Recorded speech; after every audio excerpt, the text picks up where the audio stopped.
Aujourd'hui, on annonce qu'on a fini un projet très important pour le parc Kootenay, la première fois qu'on va avoir une passerelle pour les animaux. Pour la région, c'est important parce que l'autoroute qui passe dans le parc Kootenay, c'est très fréquenté. En moyenne, on voyait un total d'à peu près une cinquantaine d'accidents par année dans la région. Ce projet est en fait pour s'assurer que et les passagers et les animaux ne sont plus en danger sur l'autoroute. Ce que nous avons construit, c'est 3 passages sous l'autoroute, ainsi que beaucoup de clôturage qu'on a mis pour justement diriger les animaux vers les passerelles. C'est ce qu'on voit pour à peu près 5 km.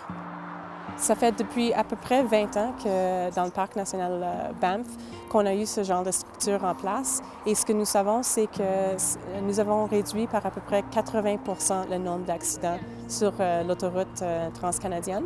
Alors nous attendons une réponse semblable pour ce projet ici. En fait, le taux de réussite est encore plus élevé pour les chevreuils, qui est l'animal le plus en danger dans cette région ici.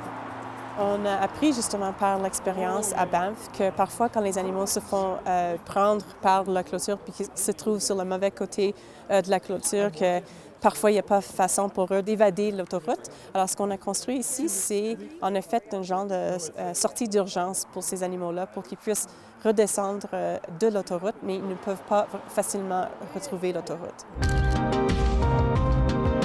On a beaucoup de caméras qui vont enregistrer des images, qui vont nous aider à voir quels animaux utilisent le passage, si ça marche bien.